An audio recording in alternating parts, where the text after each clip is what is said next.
Em nome do Pai, do Filho e do Espírito Santo. Amém. Caríssimos irmãos, caríssimos amigos, salve Maria. Uma vez mais estamos reunidos para meditar no Evangelho deste domingo, que é o 15º domingo do tempo comum. É um Evangelho de todos conhecido e, aliás, dos mais belos Evangelhos que nos são apresentados ao longo do ano litúrgico, em termos de metáforas, em termos de parábolas, porque é a parábola do bom samaritano. É uma parábola tipicamente de São Lucas. Só São Lucas é que nos dá esta imagem do bom samaritano que resgata este homem caído pelo caminho, né? Leva-o para uma estalagem e cuida dele, ou manda cuidar dele. Entretanto, o trecho anterior, que dá o mote, dá a razão para que Nosso Senhor tenha criado esta parábola, está nos sinóticos também, ou seja, está em São Mateus e São Marcos, ao mesmo tempo que São Lucas.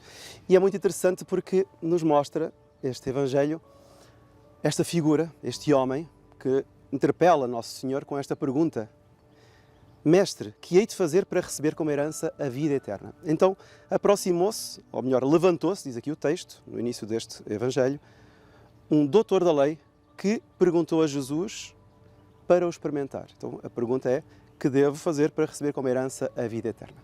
Um doutor da lei. O que era propriamente um doutor da lei? Porque para nós percebermos a resposta que Nosso Senhor irá dar, não é? Que está, como disse, nos sinóticos, e depois a parábola que está só em São Lucas, a parábola do bom samaritano, nós temos de compreender o que era um doutor da lei. Porque para Nosso Senhor dar esta parábola de uma imagem de um homem que era estrangeiro, como o samaritano, que era bom, que era impossível para um judeu, que um samaritano pudesse ser bom, e sobretudo em contraposição de um sacerdote e de um levita, não é? Que são as outras duas figuras que aparecem na parábola, que não ajudam aquele pobre desgraçado que está caído no caminho. Ora, para nós compreendermos isto, temos de saber então o que é um doutor da lei. Um doutor da lei, no Novo Testamento, é habitualmente um escriba, ou seja, é um homem que está apto para interpretar a lei, para preservar, para manter a integridade da lei e fazer as transcrições também da lei e ensinar ao povo. Então, isto era um doutor da lei. É alguém especialista que passava a vida inteira a ler, a estudar e a transmitir a lei oral e a lei escrita.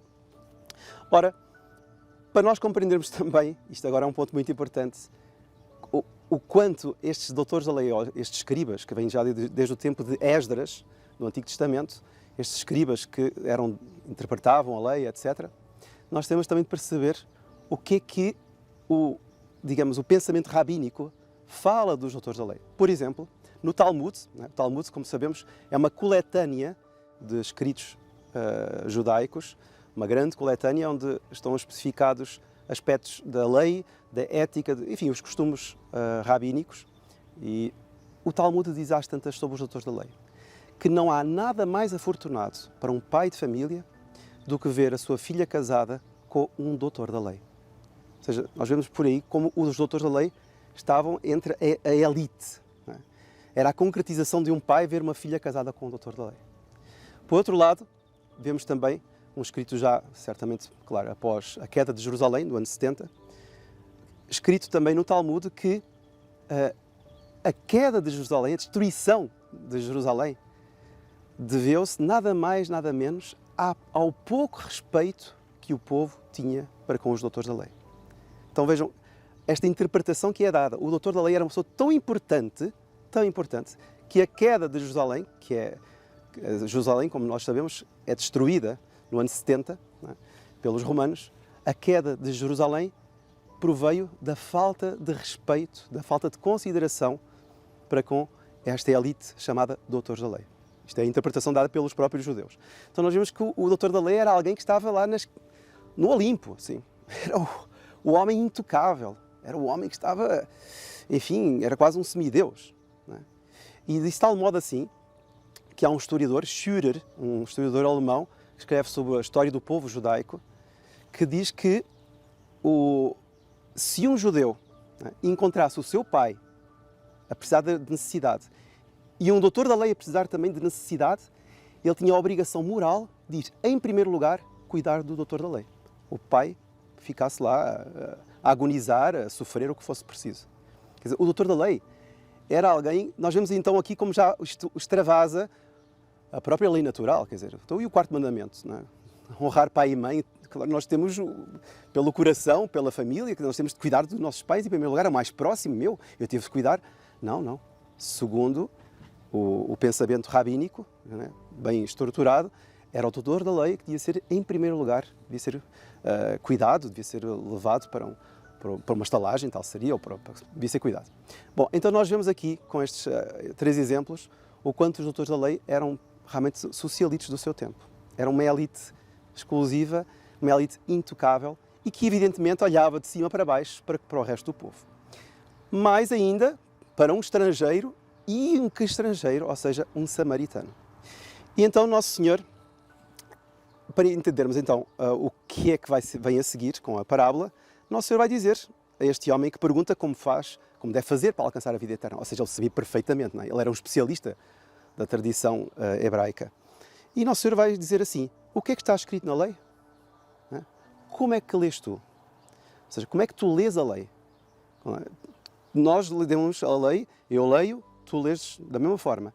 Mas como é que tu interpretas esta lei? O que é que tiras daí? Porque uma coisa é lermos a mesma coisa, é lermos o mesmo texto. Outra coisa é o modo como interpretamos o texto. E ele vai responder, de uma forma muito sábia, amarás o Senhor teu Deus com todo o teu coração, com toda a tua alma, e ao próximo como a ti mesmo. Ele faz até um acoplamento aqui de 2 ideias que estão exparsas no Antigo Testamento, juntas, porque realmente amar a Deus e amar ao próximo. E Nosso Senhor vai ficar contente com a resposta dele. Respondeste bem, diz ele. Faz isso e viverás. Quer dizer, até aqui está muito bem. Este homem foi para tentar Nosso Senhor, faz uma pergunta assim bem capciosa, para tentar dar uma armadilha a Nosso Senhor, e entretanto Nosso Senhor é que responde-lhe com outra pergunta, como é que tu lês a lei? E ele dá uma resposta realmente bem inteligente. Entretanto, ele vai querer justificar-se, porque lá está, qual era o conceito de próximo que ele tinha? Não é? E ele, como certamente estava com algum peso de consciência, vai perguntar, mas Senhor, mas qual é o meu próximo? Quem é o meu próximo? Pergunta ele. E então é que Nosso Senhor começa com a parábola do bom samaritano. Bom, e aqui nós podíamos fazer uma pequena pausa. Nós podíamos pensar assim, bom, esta parábola do bom samaritano é um exemplo de que Jesus, Nosso Senhor, defendia em grau máximo a filantropia, a ajuda do próximo, o cuidado para com o próximo, o pegar no próximo que precisa de necessidades, alimentá-lo, dar-lhe carinho, dar-lhe vestuário, enfim, nutri-lo. Tudo isso é muito bonito, de facto, é muito bonito. Mas é que nós temos que compreender que isto é uma parábola. E a parábola, para ser viva, tem de ter aspectos concretos, aspectos práticos. Entretanto, sendo uma parábola, isto remete para um princípio mais alto. Quer dizer, o princípio que está acima da parábola, para o qual Nosso Senhor quer remeter, é que é o ponto importante. Nosso Senhor queria, isto agora voltando aqui ao tema da filantropia, será que Nosso Senhor queria, em grau máximo, louvar a filantropia? Vejam só, uma coisa muito curiosa. Há precisamente 4 anos atrás, na Tailândia, deu-se um acontecimento que acho que todos acompanhámos. Foi uma equipe de futebol, 12 jovens tailandeses de uma equipe de futebol, ficaram presos numa caverna com o seu treinador, durante vários dias. Eles tiveram de se meter na caverna por causa das chuvas, as chuvas foram aumentando, eles foram lá mais para dentro, entretanto ficaram presos, não conseguiam mais sair dali. E foram dias e dias e dias de resgate.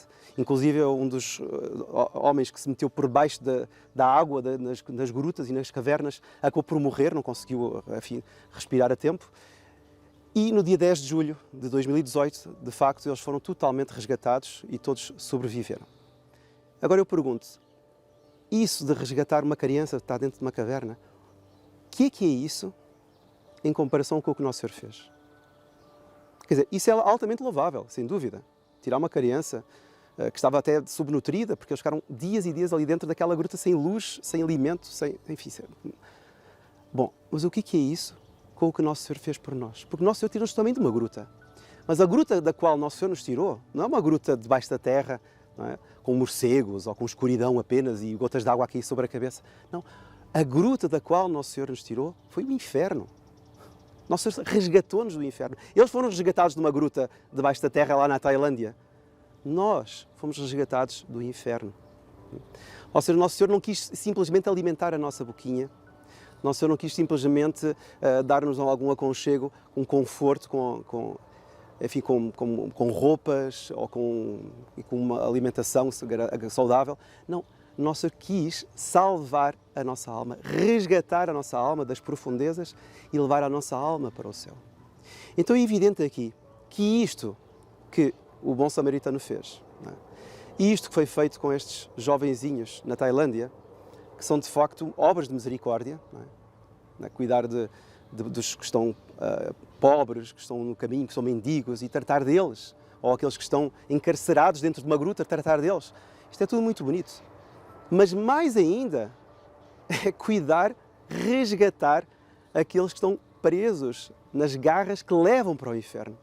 E Nosso Senhor, quando morreu na cruz, não teve outra ideia senão salvar-nos dessas garras, tirar-nos dessa caverna medonha, que é a eternidade perdida nas profundezas infernais. Então nós devemos ver esta metáfora do bom samaritano não como digamos, um ato de louvor, né? Uma bênção da filantropia. Claro que isso deve existir. Aliás, a Igreja, ao longo da sua história, foi a maior filantropa de que há memória, não é? A Igreja que fundou os hospitais, a Igreja que fundou as Santas Casas de Misericórdia, a Igreja tinha as ordens de caridade. Por exemplo, aqui em Portugal, quando as ordens religiosas foram expulsas, em 1834, como nós sabemos, não é? As únicas ordens que puderam aqui ficar foram as ordens de caridade. Cuidavam dos doentes, dos velhinhos, das pessoas abandonadas. Porquê? Porque o Estado não tinha pessoas competentes para tratar deles. Porque era a Igreja que tratava deles. Porque a Igreja sempre cuidou dos corpos. Mas mais do que os corpos, não é? Mais do que resgatar os corpos de uma caverna ou resgatar os corpos de um homem que está caído no caminho, aliás, é um dever que nós temos para com o próximo, claro. Se amamos a Deus, temos de fazer um bem para aquele. Está bom, muito mais do que isso é a obra de misericórdia espiritual, que é a obra que Nosso Senhor fez para connosco. Deu-nos o exemplo, ofereceu a sua vida, mas para que nós não caíssemos e não ficássemos presos nessa gruta, não é? Perversa, nessa gruta de trevas chamada inferno, mas pudéssemos ir para o céu. Ou seja, pudéssemos ter um bom ensino, pudéssemos alcançar a vida eterna. Não adianta nada, vejam só, ter uma boca alimentada e perder a vida eterna. E por isso é que mesmo o homem que faz a pergunta, aqui o doutor da lei, ele diz: que hei de fazer para receber como herança a vida eterna? Quer dizer, ele não pergunta que hei de fazer para ajudar os pobres, ou que hei de fazer para ir visitar os doentes, ou que hei de fazer para ir visitar os presos. Não, isso é muito simples. Que hei de fazer para alcançar a vida eterna? Ou seja, nós temos de ter como objetivo a vida eterna. Ou seja, nós fomos resgatados desta caverna em vista de alcançar a vida eterna. Evidentemente, se eu quero alcançar a vida eterna, eu tenho de amar a Deus e, consequentemente, o próximo. Coisa que, lá está, um doutor da lei tinha muita dificuldade em fazer, sobretudo com alguns próximos, que para eles eram a ralé da sociedade. Eram os párias da sociedade, como, por exemplo, os samaritanos. Não é? E com isto, então, caríssimos irmãos, nós temos aqui um aspecto importante desta parábola, a parábola do bom samaritano, mas feita com uma visão mais sobrenatural. Não ficar apenas no aspecto filantrópico, no aspecto de comiseração para com o próximo, que é importantíssimo, é um dever de caridade para o que nós temos, mas ficar disso aí passar para algo mais alto. Porque eu com isto estarei a merecer para mim a vida eterna e eu devo também, para com esse que eu estou a cuidar, preparar a sua alma para alcançar a vida eterna. Porque aqui adianta eu pegar um resgatado da rua, não é? Metê-lo numa cama, alimentá-lo, dar-lhe todo o conforto, dar-lhe todo o bem material e depois não preparar a alma dele para ir para a vida eterna. Quer dizer, eu perdi o meu tempo. Não, está bom, eu realmente conquistei alguns méritos, sem dúvida. Mas se eu não preparo a alma dele para alcançar a vida eterna, então realmente eu andei a perder uma parte do meu tempo, certamente. Não é? Ou seja, eu não tinha objetivo. O que hei de fazer para alcançar a vida eterna? Resgate-o, não é? E ensine-o. Mostre o caminho para que ele possa alcançar o céu. É isso que nós vamos pedir hoje e para que Nosso Senhor nos ajude também a nós, ao fazermos esta pergunta, o que hei de fazer para alcançar a vida eterna? Muito simples. Cuide do próximo, mas cuide por amor a Deus. E, portanto, alimente o próximo com estes ensinamentos que são as obras de misericórdia que nos fazem chegar ao céu. Que Nosso Senhor a todos e cada um nos ajude a o alcançar. E a bênção de Deus Todo-Poderoso, Pai, Filho e Espírito Santo, desde sobre vós e permaneça para sempre. Amém. Louvado seja Nosso Senhor Jesus Cristo.